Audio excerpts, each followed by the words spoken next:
Hello जी, कैसे हैं आप सब। होप कि आप सब अच्छे होंगे। तो जी एक और नए ब्लॉग के साथ आप सभी का चैनल पे बहुत बहुत स्वागत है।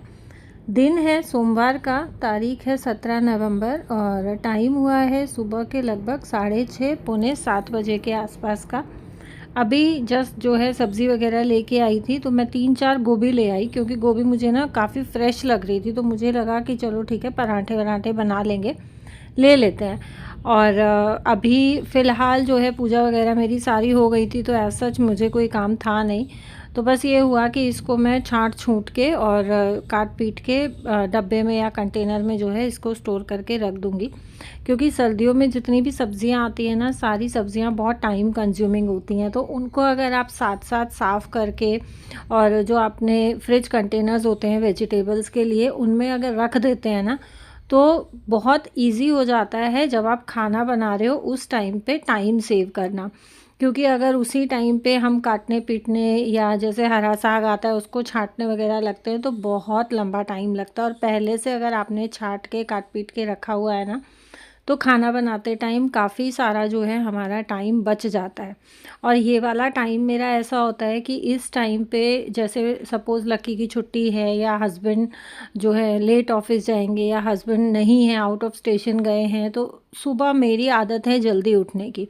उठ के ऐसा कोई खाने का या नाश्ते का प्रेशर होता नहीं है, तो फिर उसमें मैं क्या करती हूँ कि अपना नहा धो के पूजा वूजा करके मैं भजन लगा के बैठ जाती हूँ, थोड़ा बहुत मेडिटेशन करती हूँ। या फिर इस तरीके के अगर मेरे पास कोई एक्स्ट्रा काम होते हैं जैसे सब्ज़ी वगैरह छाँटनी है, तो इस टाइम पे मैं ये अपने काम कर लेती हूँ। तो टाइम भी यूटिलाइज़ हो जाता है और पूजा के बाद जो है जो मैं पाठ वगैरह लगाती हूँ, टीवी में भजन वगैरह चलाती हूँ या मंत्र चलाती हूँ, तो वो भी साथ साथ जो है मेरे हो जाते हैं।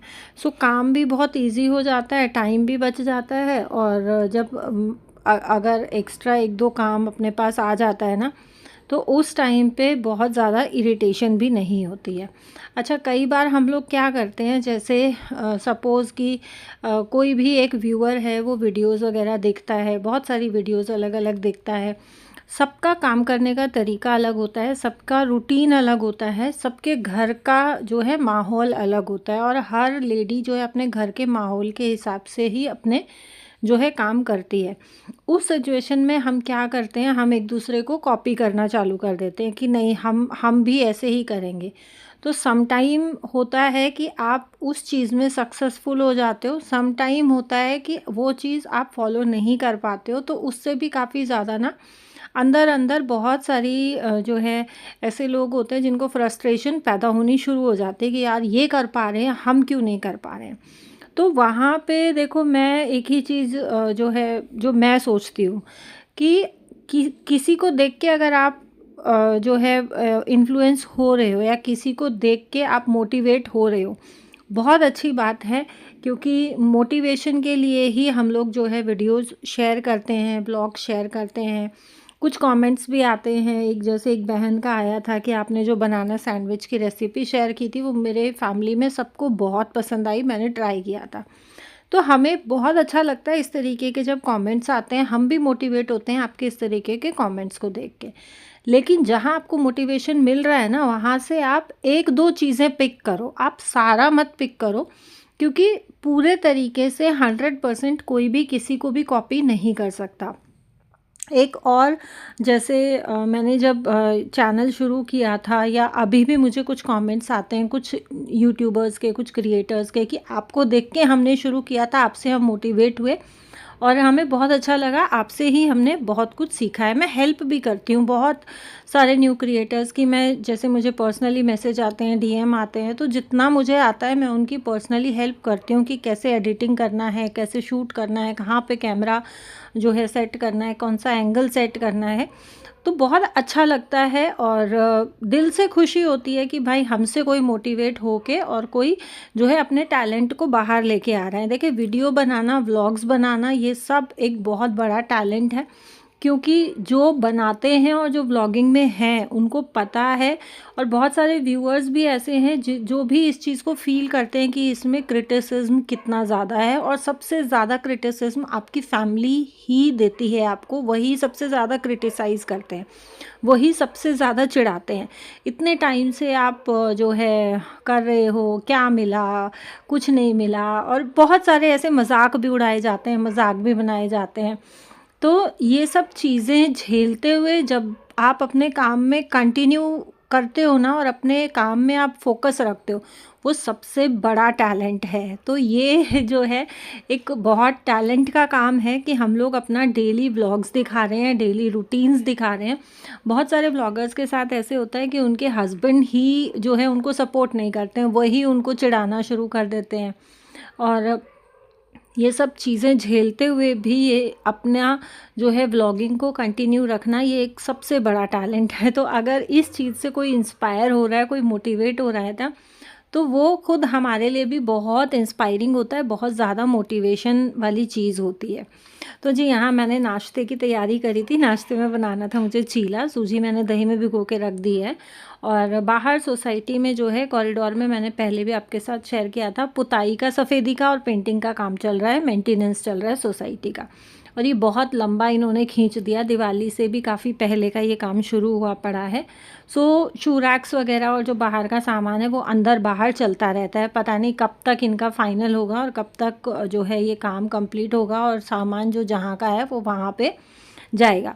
तो यहाँ पे मैं सारा काम ख़त्म करके बनाने लगी थी। तेल जो मैंने आप लोगों को बोला था मैं आपके साथ शेयर करूँगी, मैंने इसमें सरसों का तेल, कैस्टर ऑयल लिया है, और 1 से 1.5 चम्मच मेथी दाना डाला है, 1 से 1.5 चम्मच मैंने इसमें कलौंजी दाना डाला है, और इसमें हम डालेंगे खूब सारा कड़ी पत्ता, और कड़ी पत्ते के साथ इसमें मैं ऐड करूँगी नीम की पत्तियाँ। मैं बहुत ज़्यादा पकी हुई पत्तियाँ नहीं लेके आई हूँ, ना बहुत ज़्यादा कच्ची लेनी, ना बहुत ज़्यादा पकी लेनी है। जो नॉर्मल सी बिल्कुल प्योर ग्रीन कलर की पत्तियाँ होती हैं ना, वो हमें लेना है।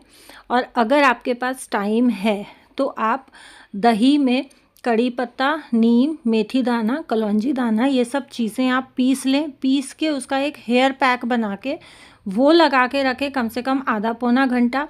और अगर आप लोग अंडा वगैरह यूज़ करते हैं तो साथ में उसमें एक एग फेंट सकते हैं, उससे भी बाल बहुत अच्छे हो जाते हैं, शाइनी हो जाते हैं।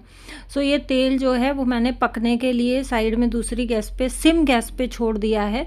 और यहाँ मैं बना रही हूँ चीले के लिए चटनी। तो मैंने सरसों के ऑयल में मूंगफली भुनी थी, उसके बाद जो है मैंने 1 चम्मच उड़द दाल ली है, उड़द दाल भुनी तो चना दाल डाली, चना दाल भुनी तो मैंने इसमें कड़ी पत्ता ऐड कर दिया है। अब मैं इसमें डालूँगी इमली, और ये सीडलेस इमली है। हमेशा ही मैं सीडलेस इमली लेके आती हूँ, क्योंकि सीड वाली जो इमली रहती है ना, उसमें से सीड्स अलग करना बहुत डिफ़िकल्ट हो जाता है। सो जैसे इमली थोड़ी सॉफ्ट हुई तो मैंने इसमें डाल दिया है 2 टमाटर, जो मैंने रफली चॉप किया हुआ है, नमक डाल के, और मैंने टमाटर को अच्छे से पका लिया है। अब इसमें ऐड किया है मैंने ग्रेटेड कोकोनट, साबुत लाल मिर्च और थोड़े से भुने हुए चने। और अगर आपके पास फ्रेश नारियल है तो आप ग्रेटेड कोकोनट की जगह फ्रेश नारियल भी जो है यूज़ कर सकते हैं। मसाला सारा चटनी का भुनेगा तब तक ये मेथी का एक मेरे पास बंच रखा हुआ था, ये मैं छांटने के लिए बैठ गई थी। और इसको भी छांट के जो है, मेरे पास ये जो फ्रिज कंटेनर्स हैं ये बहुत ज़्यादा यूज़फुल रहते हैं, तो इसमें मैं स्टोर करके रख दूँगी। और ये कंटेनर्स में ना, ऐसे अगर हम हरी सब्जियां स्टोर करके रखते हैं तो ये कम से कम 1 हफ़्ता ख़राब नहीं होती हैं। और अभी जो है पॉल्यूशन इतना ज़्यादा है कि मैं डेली बाहर निकलना प्रेफर नहीं करती हूँ। मैं एक दिन जाती हूँ और मैं 4-5 दिन की, 6-7 दिन की सब्ज़ी इकट्ठी ले आती हूँ, उसको छांट के साफ़ करके मैं अपने फ्रिज में वेजिटेबल कंटेनर्स में जो है उसको स्टोर करके रखती हूँ, ताकि बार बार मुझे किसी भी चीज़ के लिए बाहर ना निकलना पड़े। फ़िलहाल जो है मैं बालकनीज़ के गेट भी नहीं खोलती हूँ। जैसे मेरा रूटीन था कि मैं सुबह उठते ही अपने घर के सारे दरवाजे खोलती थी, तो मेन डोर 10-5 मिनट के लिए खोलती हूँ, उसके बाद में वापस बंद कर लेती हूँ। और अंदर बंद में भी ना कभी कभी ऐसा लगता है जैसे हम लोग जैसे कि कच्चे रेत में, जैसे रेगिस्तान वगैरह होता है या खेत होते हैं जहाँ कच्चा होता है, मिट्टी होती है, वहाँ पे बहुत तेज़ आंधी आती है तो कई बार धूल चढ़ती है। ऐसी धूल घर के अंदर भी फील होती है, इतना ज़्यादा दिल्ली में पॉल्यूशन है। सो यहाँ मैंने मेथी छाँटी, मिर्च छाँटी, तब तक जो है मेरी ये चटनी बनके बिल्कुल रेडी हो गई थी और तेल भी जो है वो मेरा अच्छे से पक गया है। आप यहाँ देखो मेथी दाना बिल्कुल काला हो गया है, नीम और कड़ी पत्तियाँ बिल्कुल अच्छे से पक गई हैं, तो सारा ही अरोमा कड़ी पत्ते का और नीम का इस तेल में आ गया है।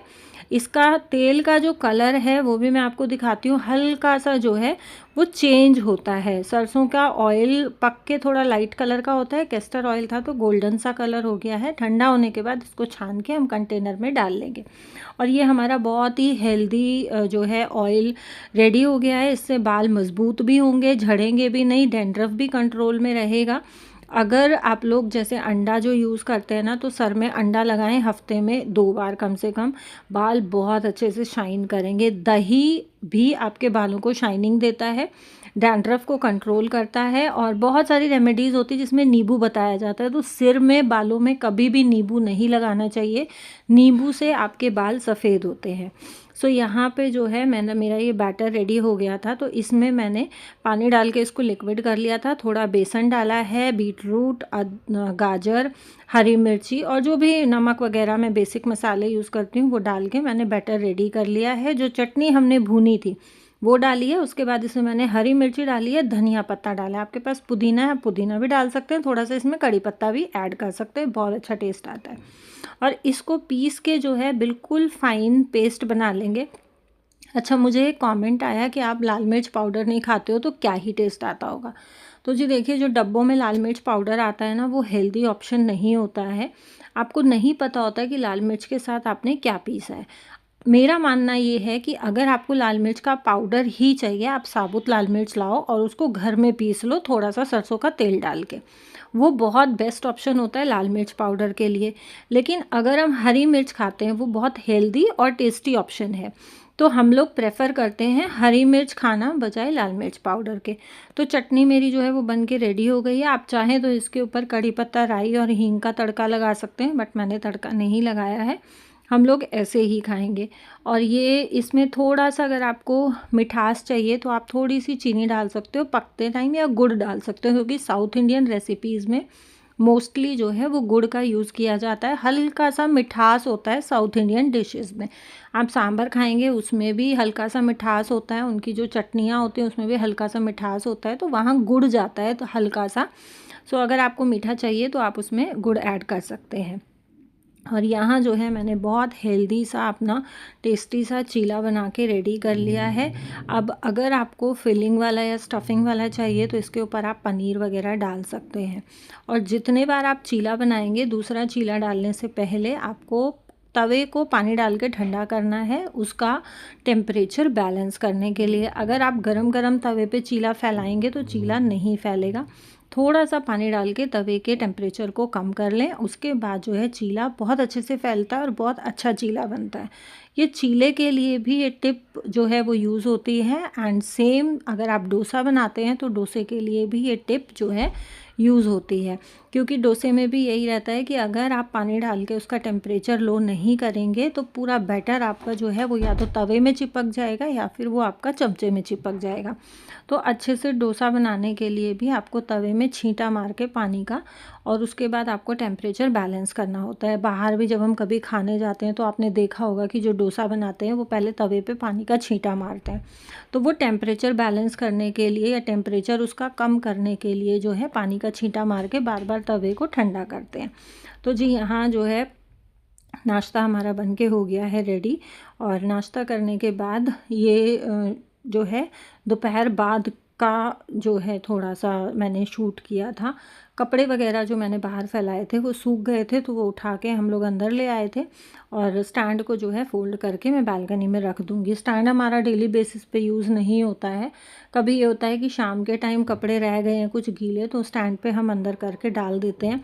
और कभी ये होता है कि धूप नहीं निकली है तो कुछ कपड़े रस्सियों पे डाल दिए, कुछ कपड़े स्टैंड्स पे डाल दिए। जैसे विंड चिटर वगैरह ये गीली रह गई थी तो इनको मैंने अंदर कुछ चेयर्स पे डाल दिया था और कुछ को जो है मैंने स्टैंड पे डाला था। मैट वगैरह धोए थे, आपने देखा ही कि बहुत सारे कपड़े जो है स्टैंड पे सूख रहे थे। तो जी ये था मेरा आज का vlog. Thank you so much for watching.